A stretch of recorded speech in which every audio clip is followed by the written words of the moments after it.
Good morning, good evening, good afternoon, whatever time you're listening. It's always a good time to listen to Touchdown in Paradise here in the Fins Talk Sports Network. I'm Justin, flying solo today. No Russ, no Pete, no anybody else, just me. You're stuck with me, knuckleheads. And for the next hour or so, you got me just talking straight college football. Let's start with some breaking news here. UCLA and Virginia Tech both dismissed their coaches after an 0-3 start. UCLA's Deshaun Foster had a 5-10 record over 1.25 seasons at UCLA, but all hell broke loose when the team lost 35-10 to none other than the New Mexico Lobos. New Mexico. This is what Nico Iamaleava left Tennessee for? The NIL dispute to come here? Well, I mean, at least he won't have to worry about getting paid for the postseason. I'm just saying. Either way, Deshaun Foster proved that he just cannot be the guy for UCLA. He seems like a great man, and I do feel for him, but I hope he finds what he wants to do next, whether that's go back into coaching somewhere else or enjoy the buyout money. Over on the East Coast, Brent Pry had a 16-24 record over 4 seasons at Virginia Tech. Virginia Tech lost this week 45-26 at home to Old Dominion. Old Dominion, the same Old Dominion that had their first win over a Power 5 school against Virginia Tech a couple years ago. And I believe they were a ranked team too then, and that was at Old Dominion. But this time losing under the lights, Enter Sandman, everything. Jeez. You remember when Virginia Tech was in the national title game 24 years ago, just about 25? I'm not sure. It's one of the years with Michael Vick. I don't think that Virginia Tech is ever going to come back. Let's be real. In the age of NIL, I don't know too much about Virginia Tech, but do you feel like they have the NIL budget to compete with an all Texas and Ohio State? I've seen Virginia Tech beat Ohio State in my lifetime. Yes, 2014. I believe it was week 2.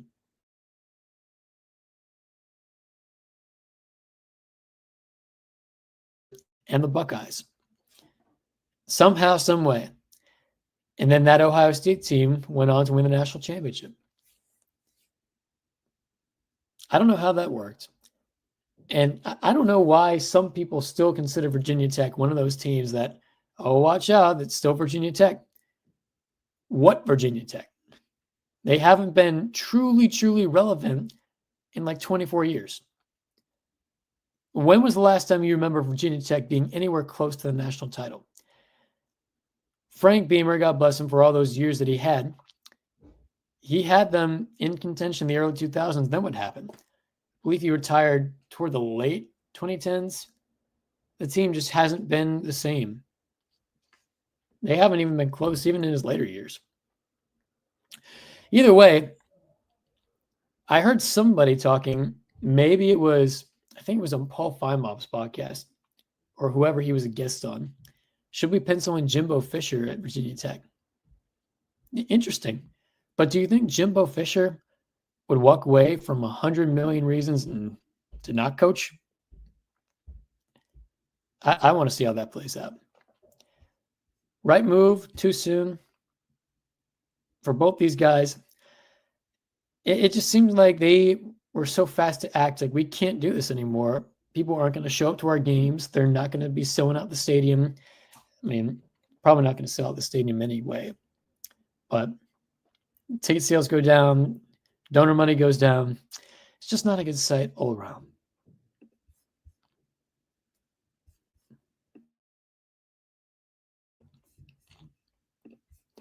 Moving along. Too bad Pete's not here.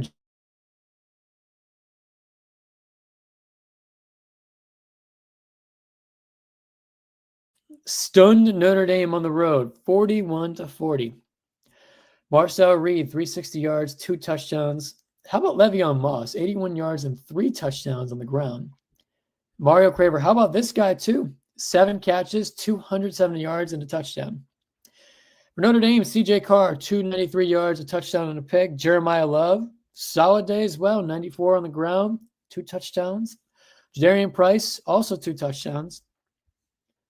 But we have to talk about this. Does this game expose Notre Dame as overrated? Or was it just another game?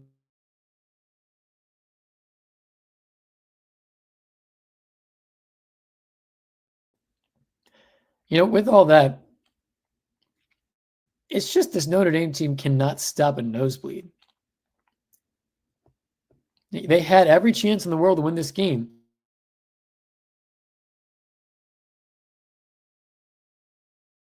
Extra point being the reason why this game went out of the Irish's favor.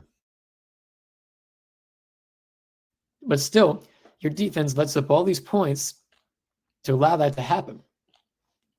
Obviously.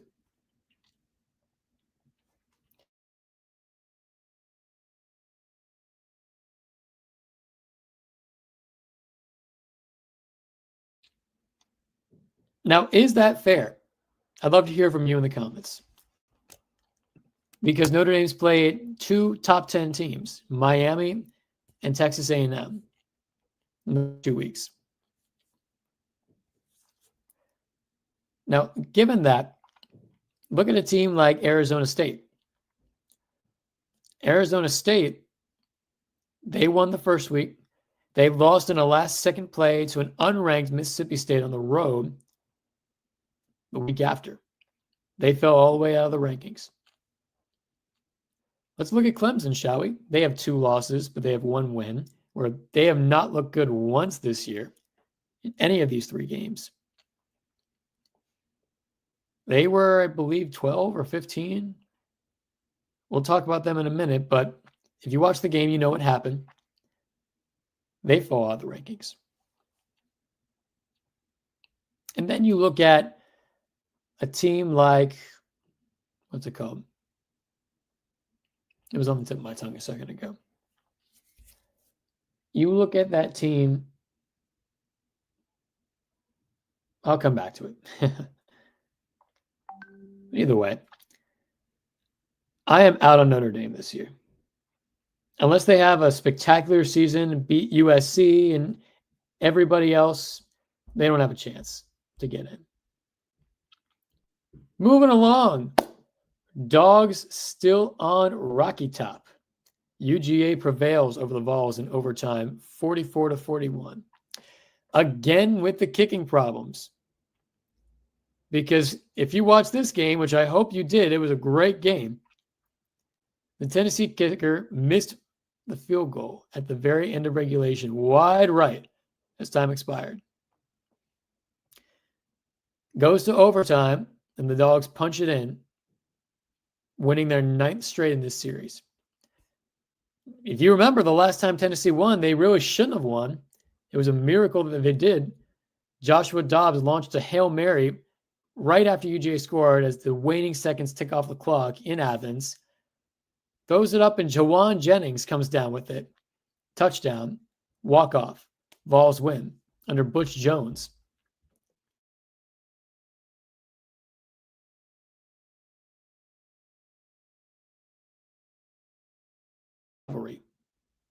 Really, for the better part of this decade.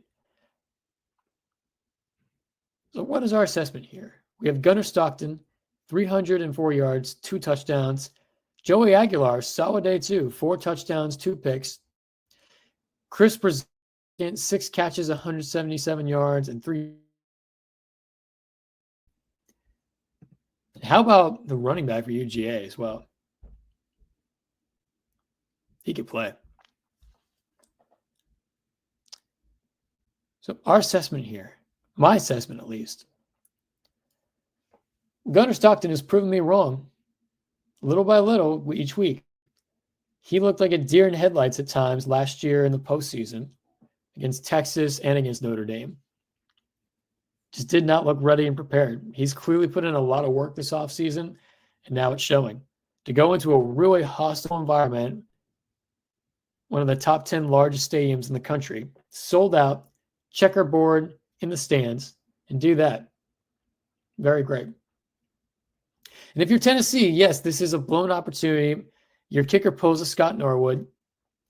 But we can't take away how good the offense looked. It's strange now. The SEC is becoming a shootout conference, which the Big 12 has been known as. And just as they enter Oklahoma, their defense starts showing up. They were the biggest culprits in the Big 12 of their defense just never being there, but their offense being electric. My assessment here, final, is both contenders. Georgia's got the leg up here for now, but just see what happens later in the year. Joey Aguilar clearly winning the trade from Nico to Joey. 2-1 is better than 0-3. Staying in the state of Georgia, yellow jacked up. Georgia Tech breaks their losing streak to Clemson with a 24-21 win over the Tigers. How about Haynes King, man? Transfer from A&M has made Georgia Tech his home. He's become the face and staple of this program, what it's about. Hard, grit and grind. I said last week, Georgia Tech under Brent Key reminds me of the 2010s Memphis Grizzlies, the grit and grind era with Zach Randolph, Mike Conley, Tony Allen, Marc Gasol, where they weren't the most talented in the NBA, but they were talented enough and they played just wearing you down on defense and offense too. And that's what this Georgia Tech team is to me. Haynes King, 211 yards, 100 on the ground. And how about Jamal Haynes?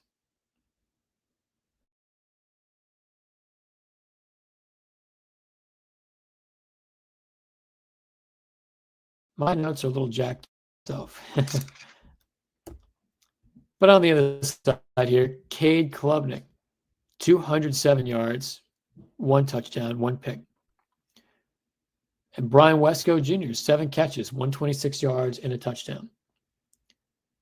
Now, where do we rank Georgia Tech in the ACC race? Gosh.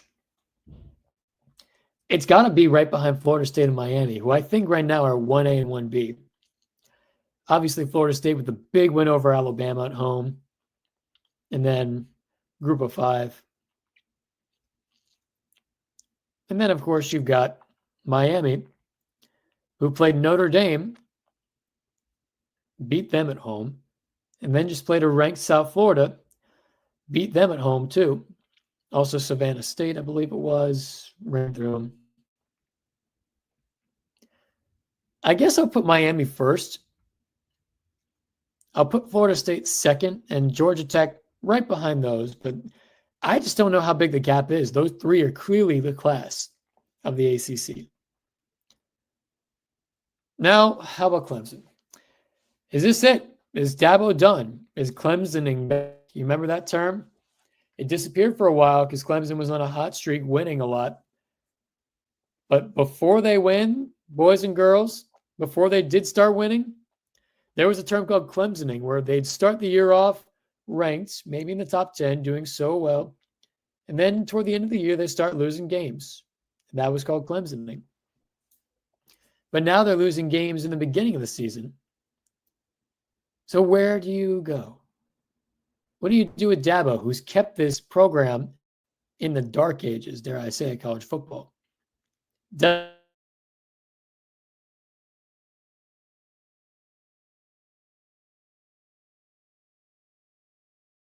Program that was the clean standard maybe 5 years ago, but it's a new era. I mean, think of this. If you took money in 2014 and you put it in Bitcoin because you saw a future of where it was going and you believed in it, you kept riding it out, you'd be doing pretty well right now, right? If you, in 2019, took your money and put it into NVIDIA because you saw the future of what they were doing with AI, the chips they were providing for computers, you'd be pretty good right now. But if you're taking that money and you're investing in Enron because you believe in energy, I don't know how much money you got left. If you're investing money in the Madoff investment group, you're probably not doing great either. I feel for people who lost money in that. I just think that Dabo's chips are in the wrong hand. He's got to do something, or Clemson has to do something with him. Now, riddle me this. Dabo to Florida. Could you see it? Or if the fan base has truly had enough of him, do we start linking him to the Alabama job should it come open if the fan base is tired of Kalen DeBoer by the end of the year? I don't know. They don't seem very happy with DeBoer. Dabo is a Bama alum. I could see him maybe at the Florida job because, let's be real, that's going to come open. I don't think Billy Napier is going to last after this season. He may not last through it. We'll see.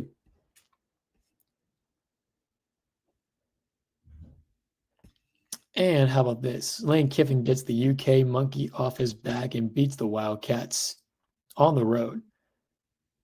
Sorry, this was last week. I really need to do better. I need to do better with my notes. Moving along here. Here's some other notable games that happened. Ohio State, number 1, starting slow, but turned on the Jets late to pull away from Ohio 37-9.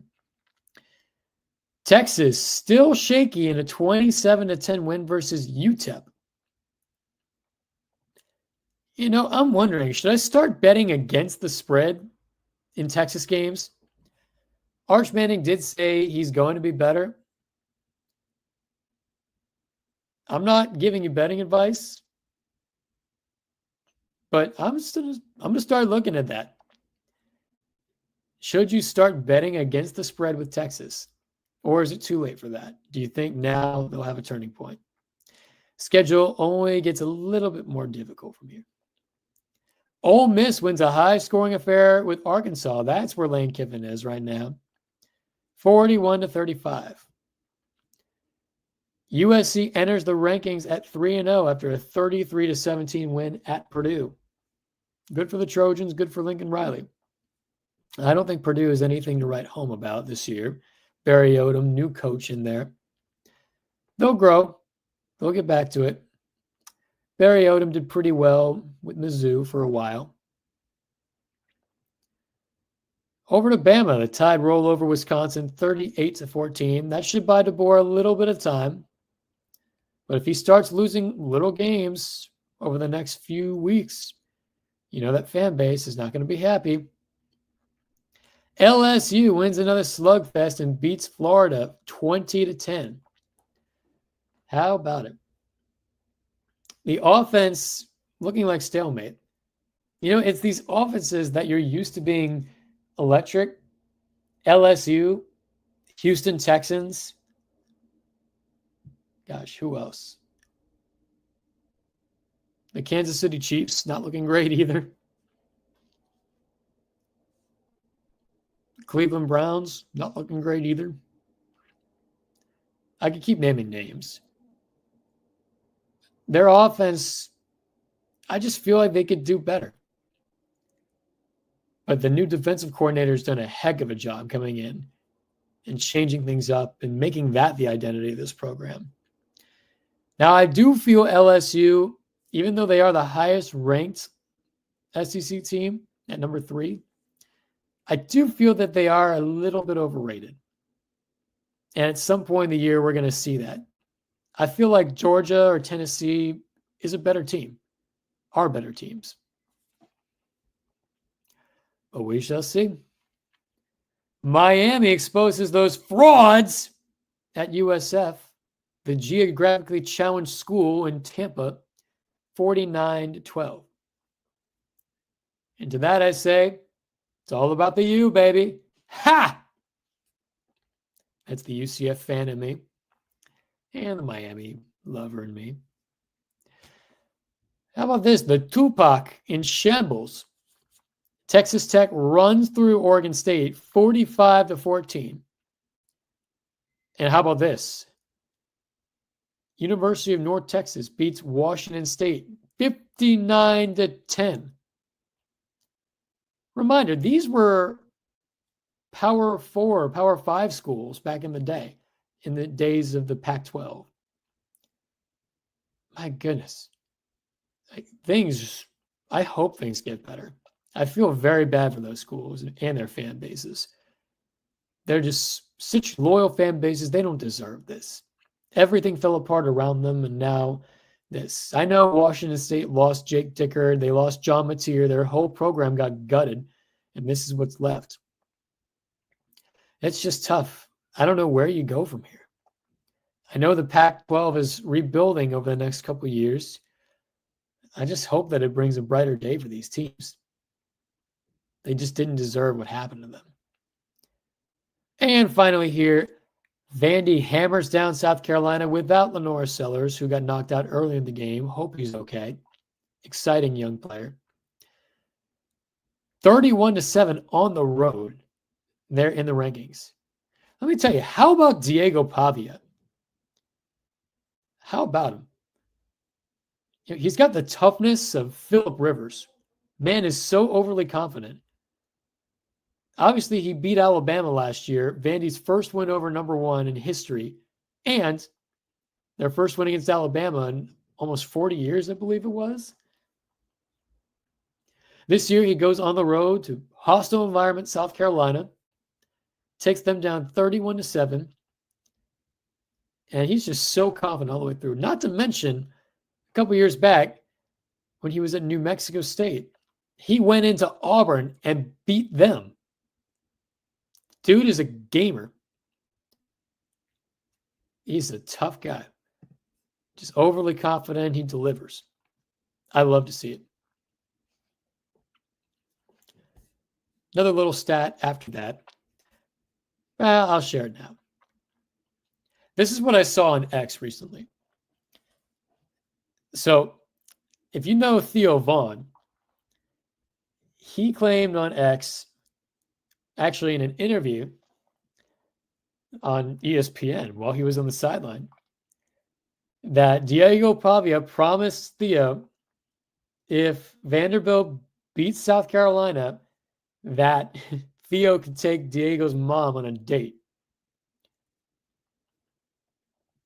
And then I thought the funniest part of it was they won, and Theo tweets out, "Where should I take her?" To which Diego quote tweets it and says, "There's one other caveat to this." This isn't the direct quote. He wanted a date with Tate McRae to be part of the deal. And so he wanted Theo to hook that up. Hey, honestly, go for it, Diego. Go, Diego, go. You can get Tate McRae's attention. Hey, Travis Kelce got Taylor Swift. Why can't you get Tate McRae? I love it. I hope it happens. Now let's move into the Paradise Parlay. And you know, this is pretty fun doing this alone, but it's even more fun when I do it with people. I'm excited to have my crew back next time. The Paradise Parlay here. Starting with, old rivalry here. And now these schools are both Power 4.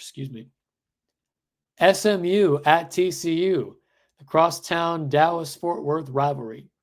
TCU is a 7-point favorite at home, 63.5 over-under. TCU money line is minus 250, SMU plus 205. I like the Horned Frogs this year. SMU still has Kevin Jennings, and they can still score. But just something about the way TCU completely went on the road and dismantled Bill Belichick in North Carolina.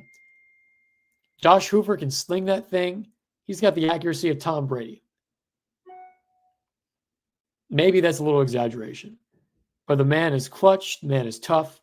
He can really air that ball out. Give me the Horned Frogs all the way through. I'm going to go TCU. Definitely going the over here. This is Big 12 ACC where both have high-powered offenses. This is going to exceed that easily. And I'll take TCU money line. Auburn at Oklahoma. Jackson Arnold returns to his old team. This is going to be a close one, so I'm going to pick Auburn to cover the spread here. OU is a 6.5-point favorite at home. Give me the Tigers there to cover. And over-under is 48.5. I think it's just going to hit the under. And do I like the Sooners or do I like Auburn here? Auburn is undefeated, but I just feel like OU and John Mateer, there's something about this team. They look really good. I really like John Mateer and the Sooners. He's just a perfect fit. He looks very Oklahoma. He feels Oklahoma. Total class act, giving the post-game interview against Michigan. That's what you want in a leader. Very team first, accountability guy. Don't be shocked if a team like the Dolphins take a look at him. Because I know, as a Dolphins fan, they're going to be picking pretty high. Give me the Sooners, money line. Michigan at Nebraska. Here's where it gets a little tough. Michigan, a 1.5-point favorite on the road in Lincoln. 44.5 over under here. Michigan, money line, minus 122. Nebraska, plus 102 at home. It's Dylan Raiola time, baby. Michigan had their time. It's Dylan Raiola's show now. Give me Nebraska all the way through. It's going to be the under. I'll take Nebraska to win on the spread, and I'll take the Cornhuskers money line too. Big Red, baby, is back. Texas Tech at Utah. You talk about two really good Big 12 teams. Intriguing matchup here. Tech has looked every bit a part of a college football playoff team the last few weeks. Utah also has some pretty good wins under their belt and experience with Kyle Whittingham. Spread here is Utah at home, minus 3.5. The over-under is 57.5. Moneyline Utah, minus 175. Texas Tech, plus 145.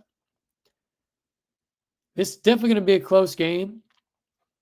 I do feel like this is going to be one of those where I'll pick the over. I wouldn't be shocked if the under hits, but just to be safe, this is Big 12, so I'll go the over here. I'll pick Utah to win at home. And yeah. Actually, you know what? Back that up for a second. Utah's looking great, but there's just something about this Texas Tech team. I'm going to pick them with the upset here of plus 145. And I'll have them cover. So let's go Tech money line. Tech beating the spread of 3.5. And we'll go the over. Game of the week. I am excited for this one. And this is something I definitely would not have said 10 years ago. Maybe even 5 years ago. Maybe even 3 or 4 years ago, I wouldn't have said this about this matchup. Game of the week here. Illinois at Indiana. Did you ever think you would hear that on a college football podcast? But alas, the Big Ten is fully taking football seriously now. Illinois taking football seriously again. Indiana finally taking football seriously. Is in Bloomington. IU is a 4.5-point.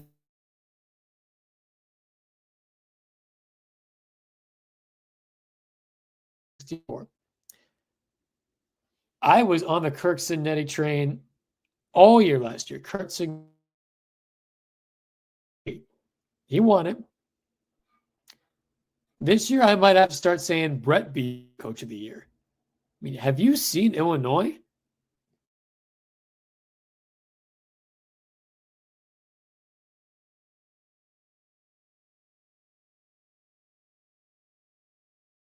They're there. They have arrived. I thought it was going to be another year. No, it is now. The future is here for the Fighting Illini. I like them this week in Bloomington. Give me Illinois. Give me the under here. I think it's going to be surprisingly close. And I'll go the Fighting Illini money line, plus 164. Now, coming up here, we have our upset and cover of the week. So this week, I actually have one of each. How about this? Upset of the week. Michigan State is a 15.5-point dog at USC. Michigan State, they're undefeated. Still second-year coach. But I'm not sold on USC right now. Yeah, they've had a good couple weeks. Michigan State's just one of those programs that can turn it on whenever they want. I'm going to take the Spartans here. Upset over USC here in LA. Our cover of the week.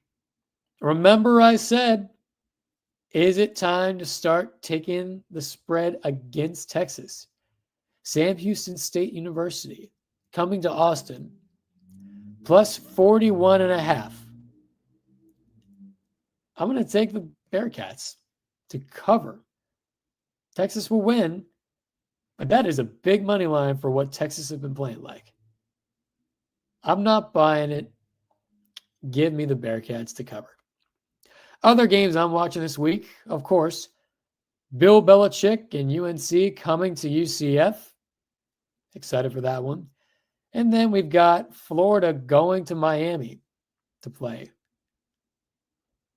This would have been a really intriguing matchup a couple weeks ago, but now we're seeing that DJ Lagway, 5 interceptions last week.